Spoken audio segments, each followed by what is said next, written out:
Being Your Best You with Dr. Kier. I'm exceptional, thank you. How are you today? I'm so good. Blocks to bold, brass to gold, better to best. We all get caught in mental mazes, believing that we have to live the way others see us, or being taught to think things through.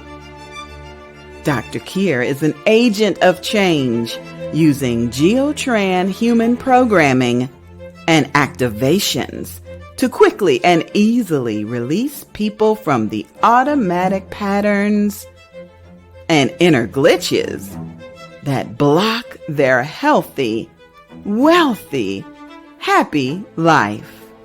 Instead of going where our innate circuitry takes us.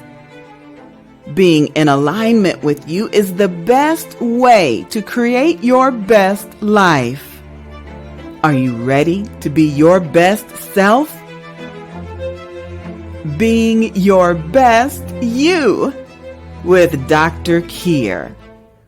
Welcome to the show. Hey, this is Dr. Kier.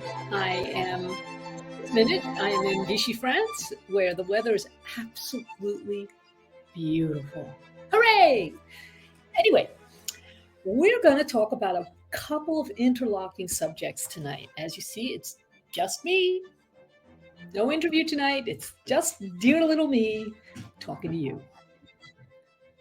So, the first thing I want to talk about is Geotran.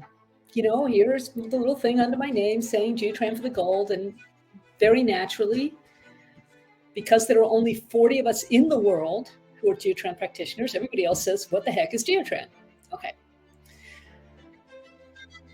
Geotran is a programming language for the inner biocomputers.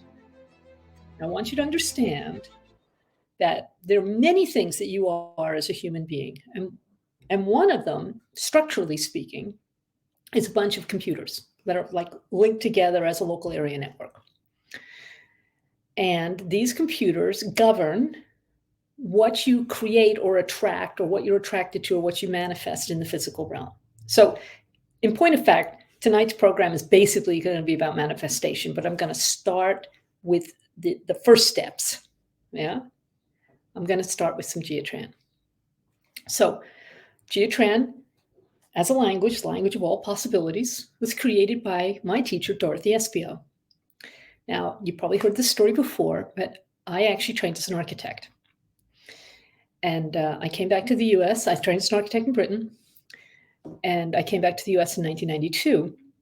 And I spent 4 or 5 years working as an architect before I realized that I was really not enjoying myself. And I have the kind of personality that if I'm not enjoying what I'm doing while I'm doing it, then I get bored, I get distracted, I lose focus, and basically I'm not having a very good time.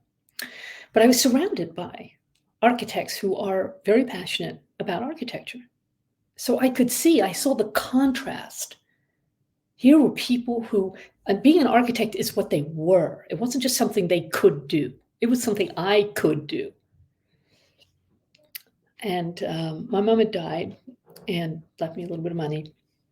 I thought, you know what? Life's too short. I'm going to go find what I could be as passionate about as these architects are. You know, I mean, no blame, no judgment.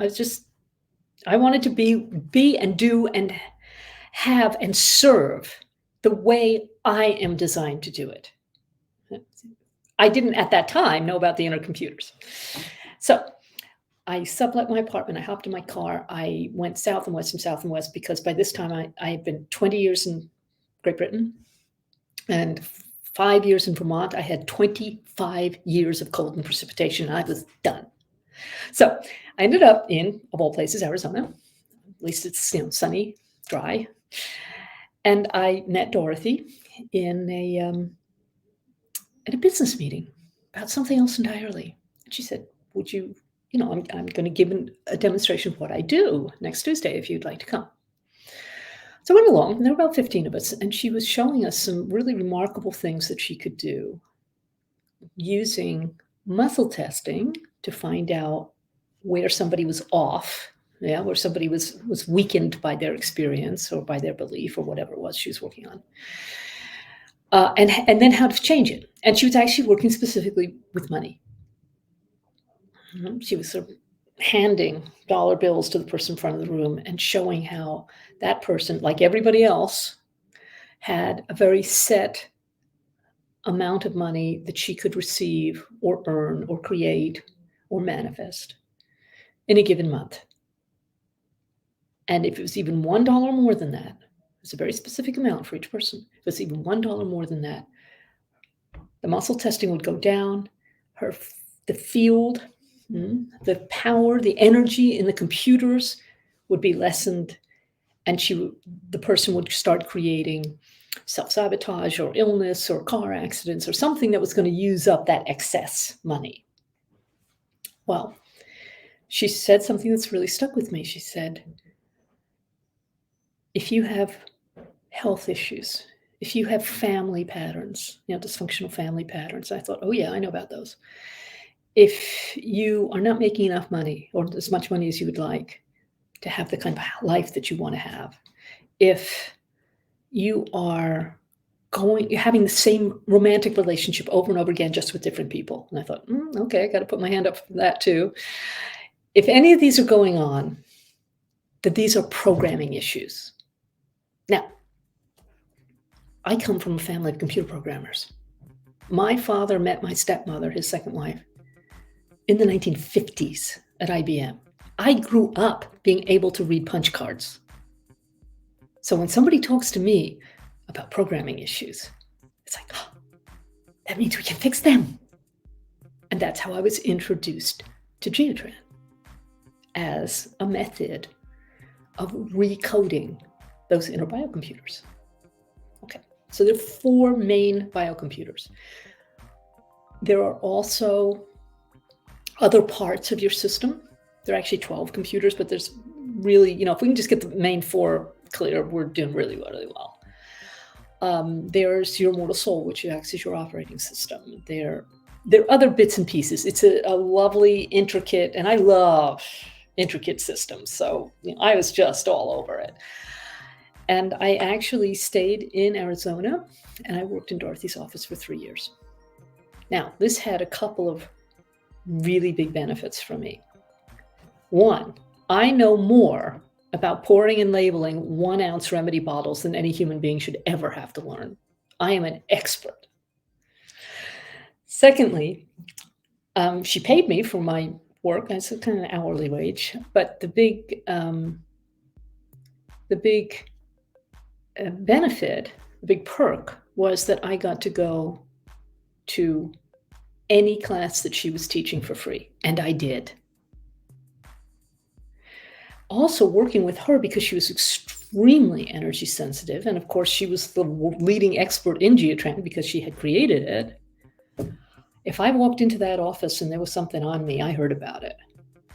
So I had a crash course in learning how to clear myself, because if I didn't clear it, one of my colleagues or Dorothy herself would jump in, and that could be a little bit rough on the nervous system. I'm thankful, don't get me wrong. But woo! And I found out after about a year, I thought, oh my God, this is what I was looking for. This was what I was looking for. This was taking all of my past history and working with all the parts of me that naturally leaned into a certain kind of genius. And I found I was very good at it. So that's always an attractive quality, when you find something that you're really good at, then we always want to do more of it, of course. And I enjoyed it. So that was 26 years ago. And after 3 years in Arizona, I moved to California. I was in California for 18 years. I moved to the Midwest 4.5 years ago. And now I split my time between the Midwest and France. Okay. And thank God for the internet, because that's how I work with people. But here's the point. Geotran. So with Geotran is a language that uses numbers points and geometries. And it operates in the energy field. So if you picture like the electromagnetic field around every person, every living being, really, yeah, and groups also, then what's going on in the energy field is actually a lot easier to change because the frequencies are higher and faster. So the field is made up of truth and light. It's made up of records that you can read, preferably with the divine light, but sometimes we have to work at that a little bit. This is to clear the lenses a little bit. But it's also, it's the patterns that we then create from. Okay, so here's what I want you to picture. I have a laptop in front of me. Yay! And I know that if this laptop was not working, if your laptop is not working, you would, if you're my age, go find your oldest grandchild or the nearest 19-year-old. And you say, please, would you fix my laptop? And they would sit down at your laptop, beep, beep, beep, beep, beep, beep, beep, beep. They'd put in some codes, they'd check a few things, they'd sort of run some little miniature programs. They'd say, okay, this is the issue, and I fixed it. And you know that you could learn to do that. You know that. But you're not interested. And who's got the time? Okay, that's me. I'm that 19-year-old. I go in there and I clean up your InnoBio computers. Now, the benefit here is dealing with those programming issues. Well, doesn't matter whether it's health, wealth, relationships, self-expression, things of eternity. It's all programming issues. It's all about, are you running the programs that you were pre-programmed for before you even came into this lifetime? When you agreed with you, your eternal soul, your eternal spirit, I should say, rather, and the greater spirit or God or whatever you want to call that, divine intelligence, to give, help, serve, teach, and allow in certain ways. And you have a lot of choices about how you do that. But it's all about correctly giving, helping, serving, teaching, and allowing. And when I say correctly, I mean, is it obedient? Does it take you back into alignment with your divine blueprint? I am not talking about obedience to the military or to the government or your parents or whatever religion you grew up in. That's not what I'm talking about. To me, obedience means, is this in alignment, or does it take me into an alignment, closer alignment with my divine blueprint? That's it. So every single person I work with, without fail, I ask that question. Does it check? Is it obedient for me to work with this person? Is it obedient for this person to work with me? Is it part of the greater plan for us to work together? Because if it's not, if I am seduced by, oh, I need your help, yeah. If I'm induced to give, help, serve, teach, or allow incorrectly, that's taking me out of balance. That means that I cannot any longer merge with my higher self. Now, somewhere, Angie B., our lovely producer, has got a little diagram with two pyramids. If you could bring that up, Angie B., that'd be terrific.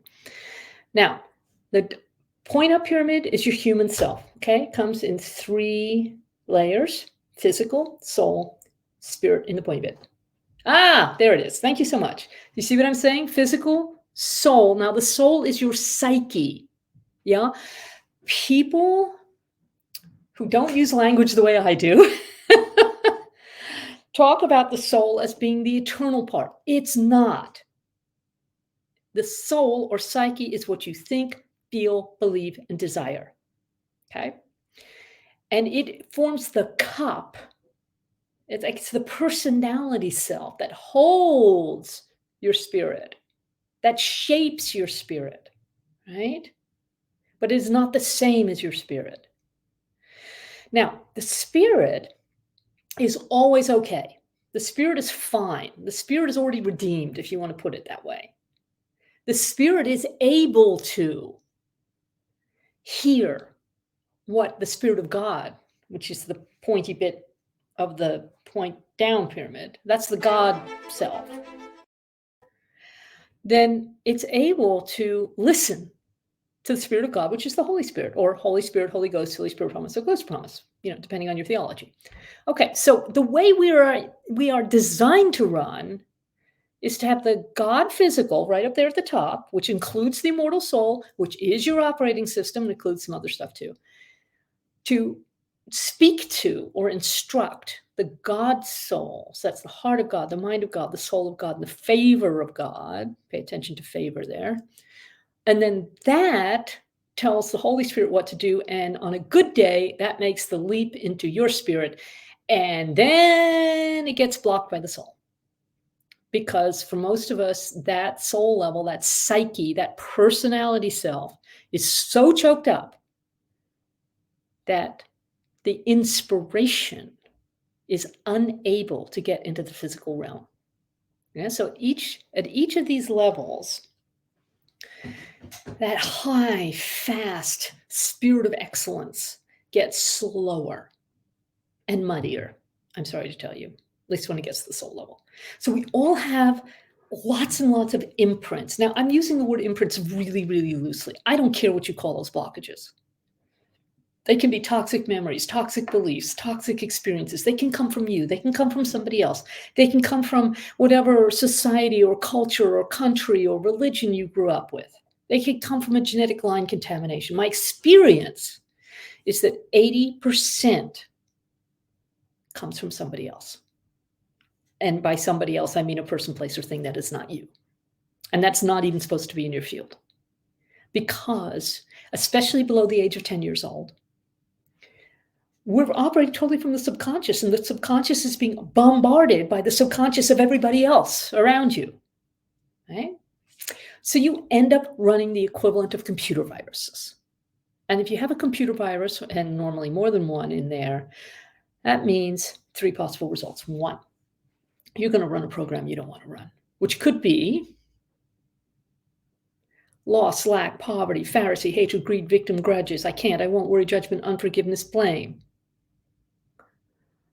And the nastiest one of these is envy.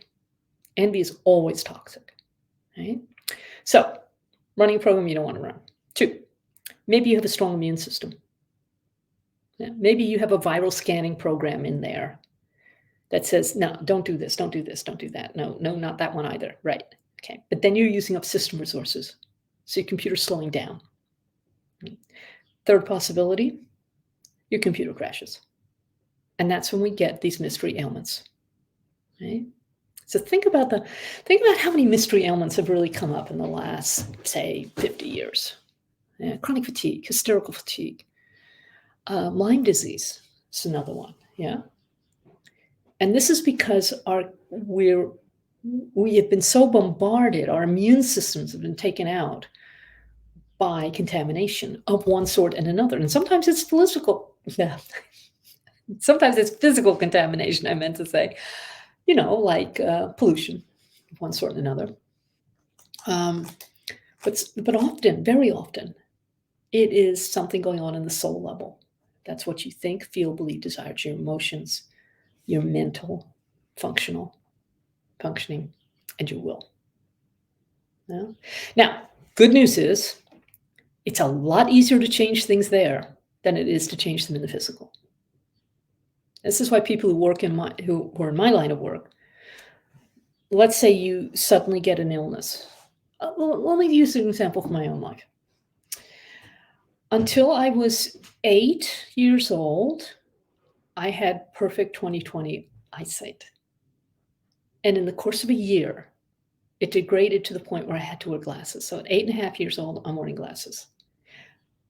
What we say in my world is, okay, what happened a year before? It takes about a year for a shock, a trauma, or whatever to work through into the physical. Well, what had happened when I was 7.5 is my father's 3rd child was born. He was a son. And suddenly I went from being my father's favorite to being nobody's favorite in the family. So this is something I really did not want to be looking at. eyesight. And this is true of pretty much any physical condition. I'm sure there are exceptions, but I haven't come across them very often. My experience is that 98% of physical conditions can be reversed, and 98% of physical conditions start with a non-physical cause. And that if we can address that cause directly, if we can release that pattern, if we can clear that computer virus equivalent, then it's very, very much easier to change the physical symptoms. Very good question there. It takes a year for trauma to run through my body. That's not exactly what I'm saying, but it's kind of close. At any rate, yes, I mean, there are obviously traumas that affect you immediately. If you're in a car accident and your leg is broken, that's an immediate effect in the physical, clearly, right? I'm talking more like chronic illnesses, of which the big one that would be on everybody's mind automatically would be cancer. But cancer is actually no more nor less difficult to deal with than any other chronic illness, if you have the tools to go and find the actual cause. So what's closer to my experience, at least, is, let's say you have a parent who dies, and a year later, you find that you have lung problems. Because in traditional Chinese medicine, each of the organs, each of the meridians, has a particular set of physical symptoms and non-physical patterns. And the lungs are the part that deal with grief, guilt, and sorrow. So, parent dies, you're thrown for a loop, and it turns off your lung meridians or impedes their lung meridians. And we get to go back to when that happened and change the situation so that it's not that you didn't have that experience. Of course you had that experience if you actually had that experience in the physical. It's how you interpreted it. So I am very, very frequently clearing things from people that happened before they were 10 years old. And what we'll very often do is we will create a grown-up person, maybe them as an adult. I mainly work with women, so I'm going to use the female pronouns. Maybe just today, I was helping somebody create an aunt, their favorite aunt, who they were named after. Doesn't matter whether this person existed in real life. Because to those computer systems, see, we're getting back to the computers. To the computer systems in you, there is no difference between imagination, fantasy, dream, belief, experience, and it can also be somebody else's experience. My teacher, again, going back to just my own life here, my parents divorced when I was 3 years old, and my teacher said to me, after I'd been working with her for about 5 years, she said, I just got this really strong feeling that you are still processing both sides of your parents' divorce. How your father looks at women, how your mother looks at men. And when I looked at my own romantic history, I thought, I think she's right. So we cleared it. We can go back to the time when it happened and change it. And that's why my teacher always said, it's never too late to have a happy childhood. Okay, Geotran. Now, the way we use Geotran, remember I said it was points, numbers, and geometries. And it's really very simple. I mean, it's a system with a lot of moving parts, but each part is actually pretty straightforward. For example, I was demonstrating to somebody today that if I were to touch right here between my breasts, right? And it's off. And that is your self-esteem point. Right hand clockwise, 4-2. Touch the point again, it's on, right? All I'm doing is I'm going in there and resetting part of the circuitry. That's all. Just the same way that acupuncture, you can go and regulate, you can amplify, you can diminish the energy running through the circuits. Same thing with Geotran. Only, thank God, without the needles. Now, is self-doubt like a computer virus in my body? Oh, I love that. That is such a good question. Good job. Okay. There are 2 answers to that. Well, really, there are 3 answers to that. I'm a Gemini, can you tell? Okay, so there are 3 answers to that in this sense. Firstly, is it your self-doubt? Or did you pick it up from someone else? So we would deal with it one way if it's your self-doubt. We would deal with it another way if it's somebody else's self-doubt. That has created a file in your system, and it's been there long enough that you think it belongs to you because your system can't tell the difference. I can't tell you how often I end up saying to my clients, okay, we're going to take you back to that point, and what your favorite aunt is going to say to you is, this is not about you. Of course, we each think we're the center of our own universe. Of course. Okay. So if it's not about you, then we just need to throw it out. Splat. With sound effects. That's the fun part. Okay. Now, the third option is this. And here's where I'm really getting back around to manifestation as our topic tonight. The operating system of the human being is faith. And the backup, when faith fails, the backup operating system is patience. Now, every part of the plan of God has been duplicated. There's a below-the-line mimic for every part. So God, and I'm going to have to use all this word really loosely. Please don't catch me up on my theology because that's not my area of expertise. I'm just going to tell you as was taught to me. And I truly believe it to be the case. The God of this world, if I can use that expression loosely, so that the lower energies that keep us all stuck, also has an operating system, right? And the operating system is fear. And the backup system is doubt. So is this self-doubt about your operating system?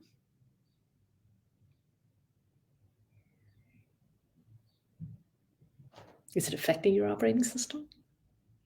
We're still going to throw it out. Okay. And whenever we throw something out, whenever something is not you or not God in your system incorrectly, we pick it up, we throw it, with sound effects. Why do we do this?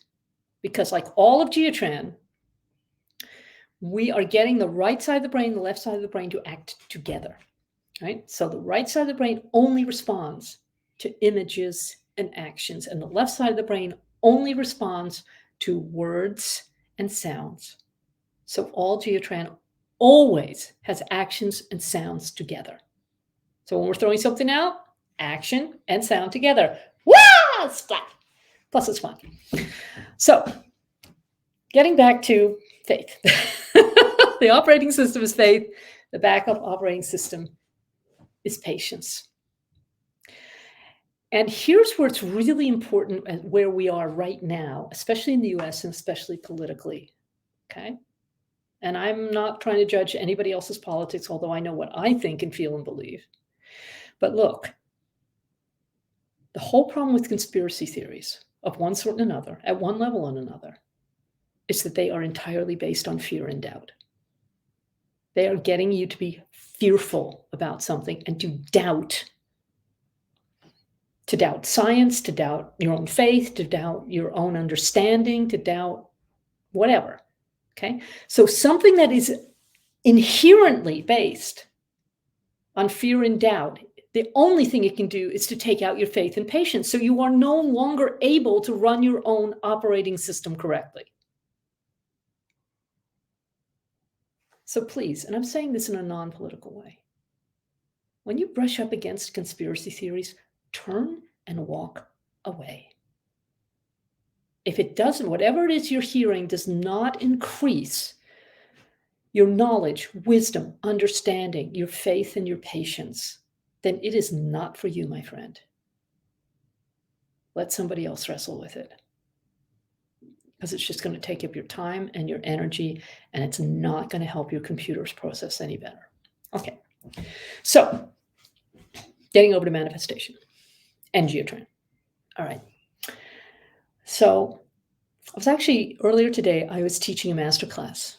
And if you're interested in watching the replays, you get to go to my Facebook group, which is called Light Me Up Coaching on Facebook.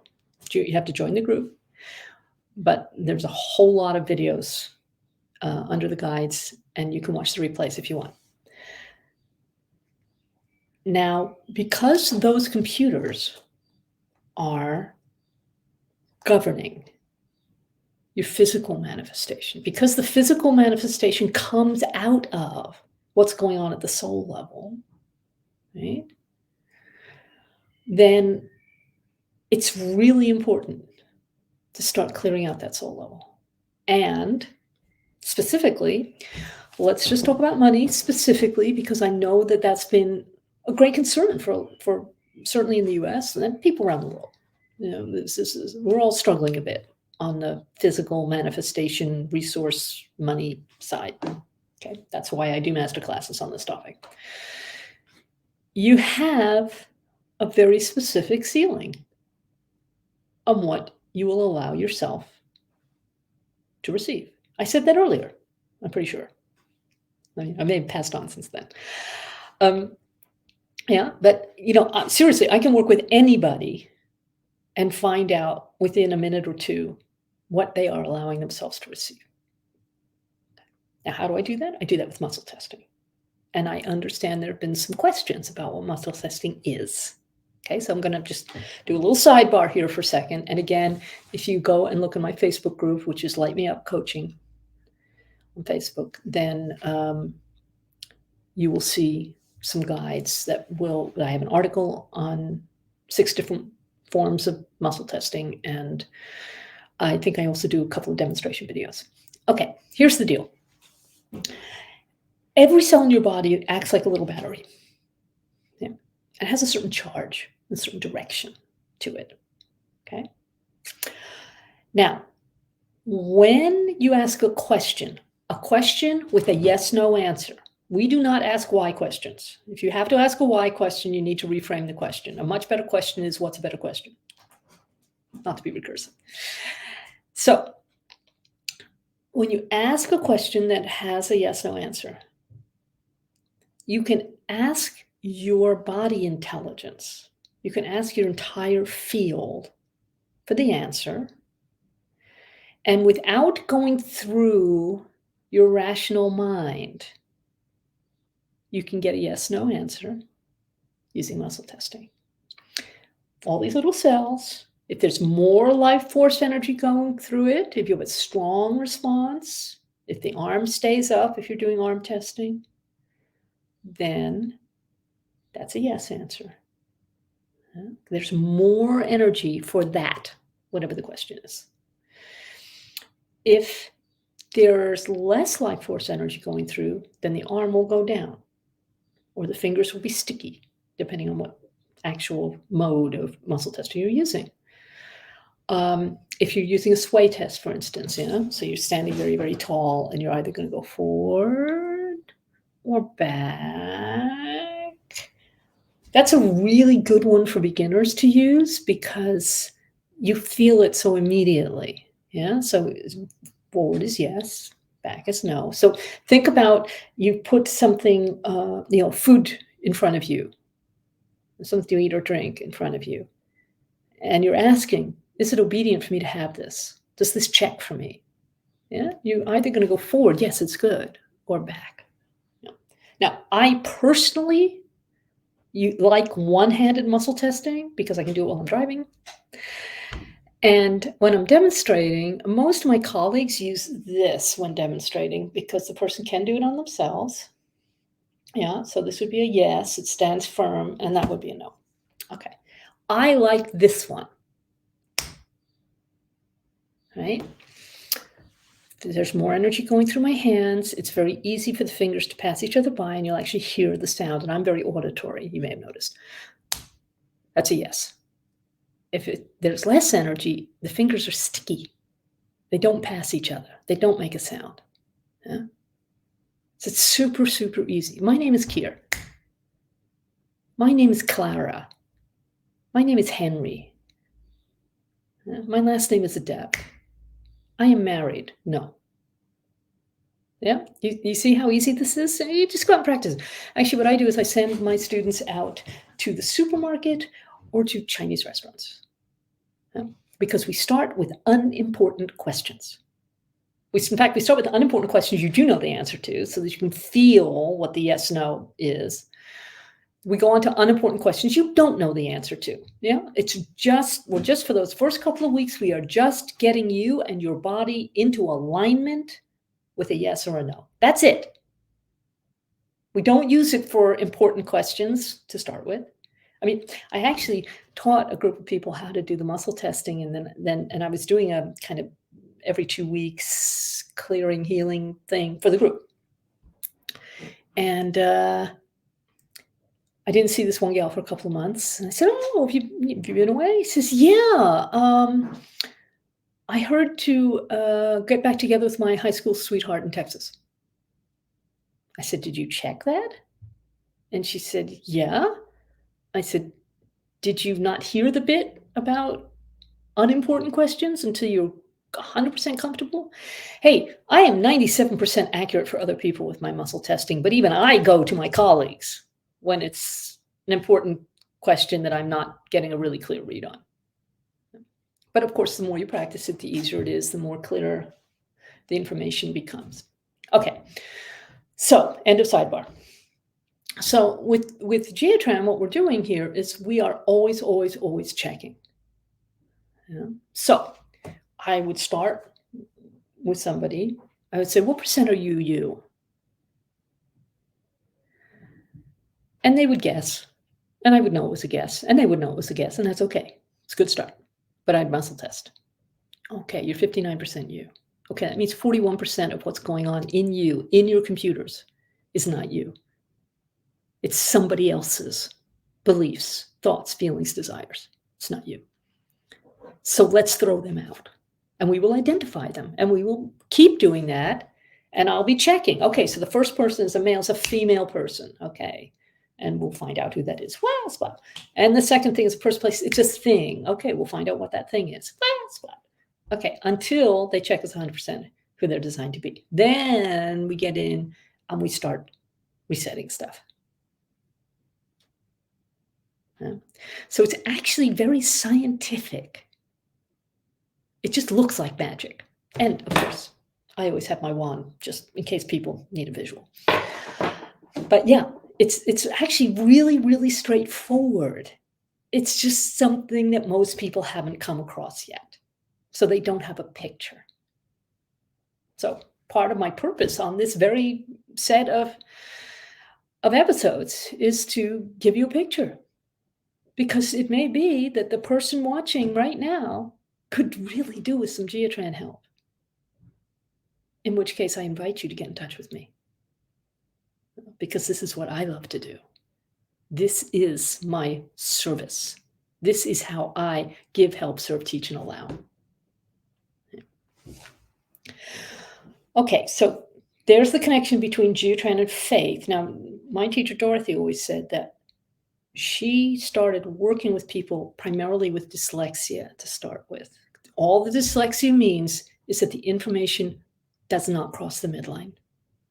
That's it. You can be dyslexic for anything. Think about John Wayne. Have you ever noticed the odd way he walks? He does not have left leg forward, right arm forward, which is how most people walk. He's got left arm and leg together, right arm and leg together. This is dyslexic. You can be dyslexic for golfing. I mean, I've never been interested in golfing, but if you're going to do it, at least make sure you're not dyslexic. So Dorothy always said that she could actually clear dyslexia with pretty much any school child within about 10 days. It's just a matter of retraining, resetting the circuits. This is why Geotran is also called whole brain education. We have both sides of the brain and we are meant to use them. So what does all of this have to do? Okay, I'm sorry, I was getting back to faith for a minute. And Dorothy said that, no, she's always been a woman of faith. Always. And what she realized was that by cleaning up these circuits in the person, in the human computer, she was making room for spirit to come in. And Dorothy never cared what actual religion anybody claimed to be or to grow up in, which is, helpful for me because I did not grow up in the same religion that she did. But what she did see was whether people were really in alignment with that Christed self, with that spirit of excellence, no matter what it was dressed up with in religious terms. That was the core experience as far as she was concerned. And all of Geotran is based on those principles.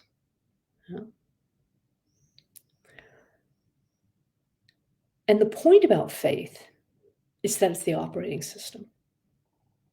Now, what I want to connect here for you before I talk about manifestation is that we are meant to be excellent. And when we live within the box of other people's expectations, that always leads to mediocrity, and mediocrity is the enemy of excellence. Okay, let's talk about manifestation. So, if our computers are running on faith, and also on a higher level, they're running on grace, which is the generosity of God, and obedience, which is alignment with your own, between your human and divine selves. Okay, so you remember those pyramids I showed you earlier, or that Andy set up for us earlier? When you are 100% in balance and harmony with yourself, with all those levels, and your God self with all those levels, they slide together and they form the Star of David. And that's the symbolism of the Star of David. That's the meaning of it. That's the significance of it. And it means then you are walking around with God in you and you in God. And then you are doing your service here on this earth. Now, if God could do everything that God wanted to do on this planet without us, it would be done. As the human race, our overall purpose is to recreate heaven on earth, like a franchise. That's what we're here to do. And 90% of what's going on is in the subconscious. So we don't know this, and we don't know where we're blocked, and we don't know what to do about it. And we're wandering around in this sort of, cloud of unknowing. And I don't mean that in a good sense. So when we can get clear, when we can get those pyramids to slide together, manifestation is the easiest thing this side of chocolate cake. I don't know what that means, but it sounded good, didn't it? Okay, that's why I run the Church of Chocolate, as you probably know, which is also a group that I have on Facebook. So Church of Chocolate, go look for it. Okay, so the manifestation part is how do we take the divine inspiration, run it through all the levels, clear up our psyche so that we can get it into the physical. That's all that manifestation means. It's crystallizing those possibilities, that potential, out of the field into the physical, where we can actually touch it and use it and be resourceful with it. Okay. So you could say that, all right, the computers are governing, for example, how much money you can bring in. What we're really saying is what is required to get that desire in faith through the cable to the printer, right? So the printer is like the physical action part. How can we do that? Okay. Well, the main way we do it is by removing the perturbation factors. Okay. So first we clear all of those beliefs from childhood or from little disasters that we've had in our world, or loss, lack, failure, whatever that our parents maybe experienced. I mean, I don't know about you, but my parents actually were born during the Depression. So their parents, my grandparents, had this whole boatload of beliefs about not enough. In fact, the core disease of the human race is a belief in not enough. I mean, this is obviously nonsense. But we've structured our entire society around this idea that there's not enough. Now, there may be awkward resource management, but there's certainly enough. And put that together with what you focus on is what you get more of. Okay. So, if we're focused on lack, if we're focused on worrying about paying our bills, if we're focused on any of that not enough stuff, we're going to get more. Hey, I don't make these rules. I'm telling you, this is the way the universe works. Whatever you focus on, good, bad, or indifferent, that's what you're going to get more of. Exactly. We just had an interview with the very wonderful Andrea Wolf. Where you choose to focus determines your life. And it's true. It's absolutely true. So you can, I think it was Einstein who said, you can either act as if everything's a disaster or everything's a miracle, and that the universe is looking out for you. And this is not some naive Pollyanna-ish kind of belief. This is faith.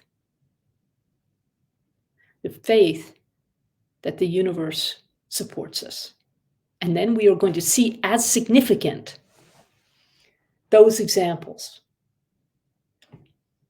I actually did a post very recently about accidental upgrades, where my friend bought me a new laptop, and he by mistake ordered one that was better than the one that I asked him for. I was barely able to catch a train coming back from Provence last week, so I accidentally ended up in first class, and the conductors came by and said, no, nobody else has reserved the seat, just stay right where you are. Actually, I was once flying back from Paris to LA, nonstop, Air France out of Paris. And there was chaos at the airport. I've never really liked the Charles de Gaulle airport, but that's a different question. And the Air France person said, we don't have a seat for you. And I said to her in French, excuse me, I have a confirmed reservation on this flight. And she said, you know, the way French people do, God bless them. I walked away and I said, you know what? I know how to deal with this. I'm an energy person, for heaven's sake. And I just pictured being on the plane, that it was comfortable, that the food was good, that I had a little glass of champagne, that I got some sleep. It was a 14-hour flight. That I arrived on time, left on time, arrived on time, that the person was there to meet me at 4 a.m. I was the last person to board, and they put me in first class.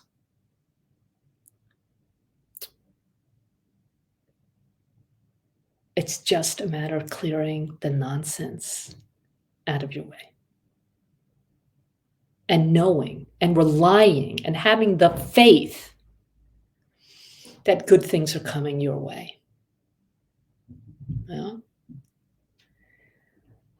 Yeah, getting that into both sides of your brain. Because we have a culture that very much relies on the left side of the brain, the logic part. And there's nothing wrong with logic. I grew up with that stuff. But it's only half the story. It's the details. The right brain is the big picture. And the right brain runs on faith. Dorothy always said, God is right-brained. Or at least Mother God is right-brained. Works for me. So I work a lot with people about money because I want them to have the resources they need to create the life that they want. Plus, that means they can pay me, which just helps me create the life that I want. But here's the thing. I don't rely on my clients. God is my provider. Large, rich, lavish, opulent financial money surprise has come to me now, and I am happy. I'm grateful. That gratitude keeps the valve open. That gratitude attracts more to be grateful for. If you're feeling shut down and what's the word I'm looking for? The opposite of expansive, contracted, yeah? Then look at something around you that lifts your spirits, that you think, oh gosh, I'm just so happy that I have, I don't know, my iPhone. I have a separate phone for here in France. It's like, oh, I'm so thrilled that I have that. I have this very nice little wand, you know? Get back in the now and realize that you're being looked after and be grateful for it. And even the things that look like they're a mistake. What if you were to turn your focus so that they became accidental upgrades? I was working on this the other day. You know, I have a group on Facebook that I talk to most days, and I have clients. You know, and we work on their finances.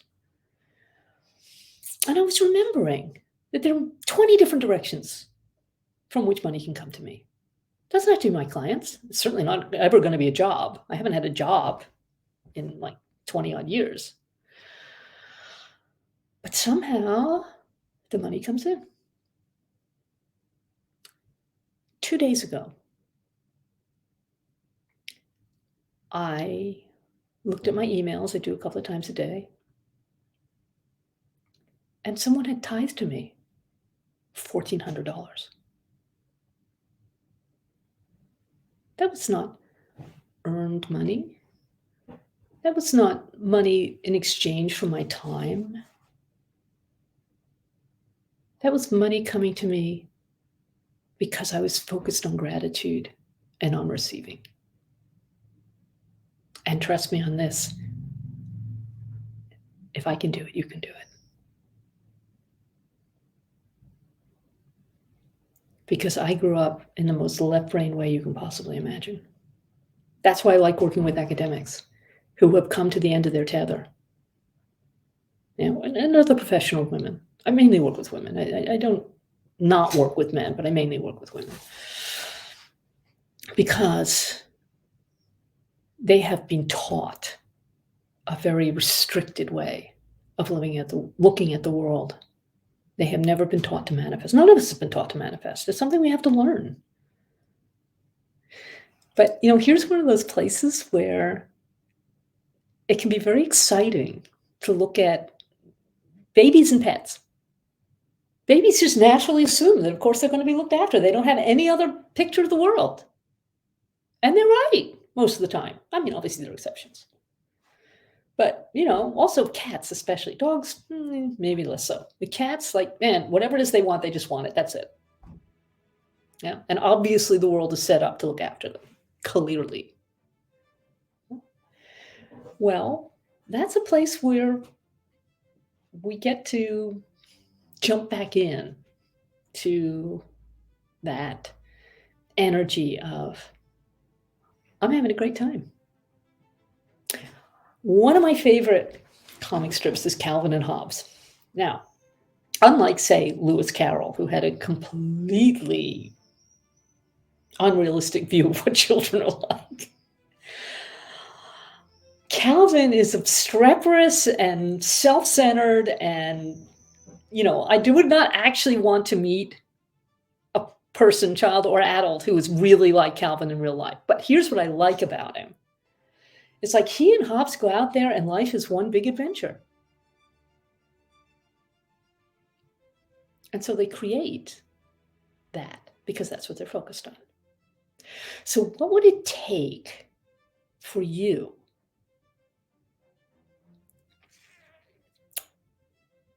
to know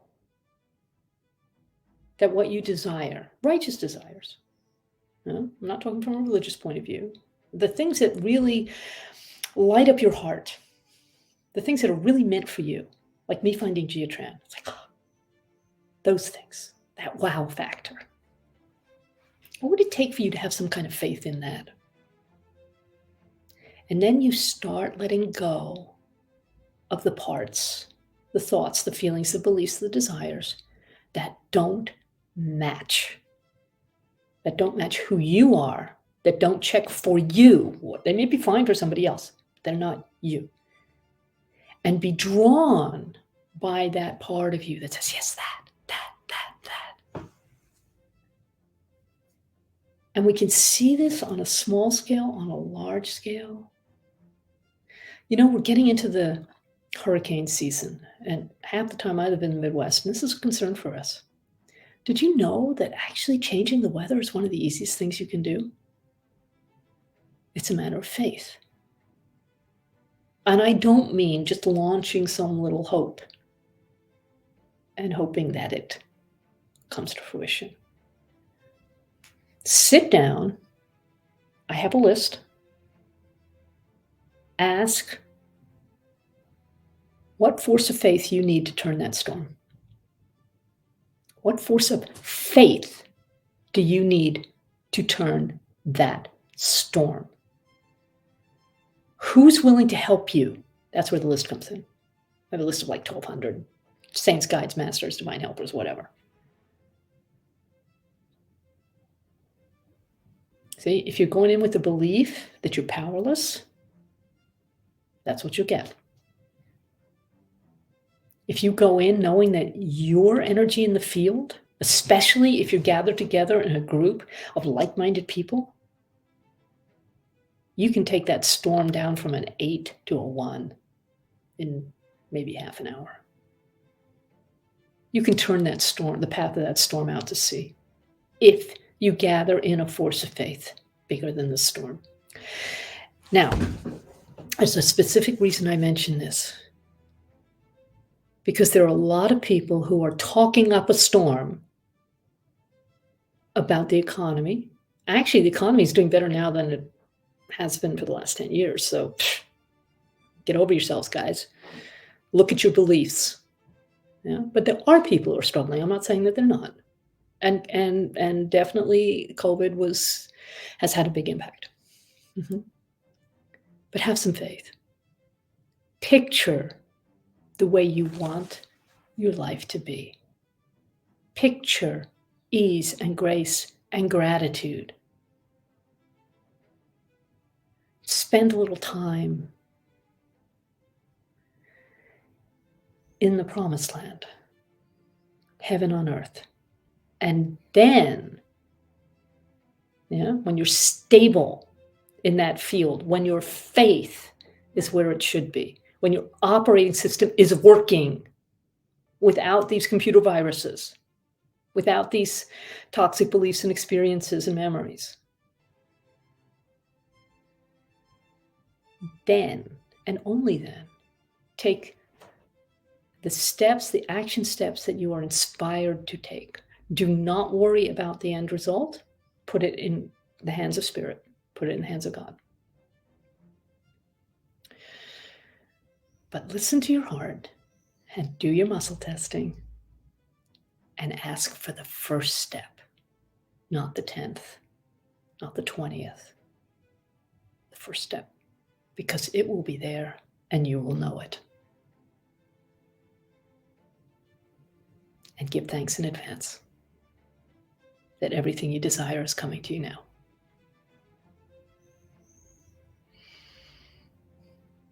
Thank you so much for listening and watching. I really appreciate it. If there's any way I can help, you can see where to get in touch with me.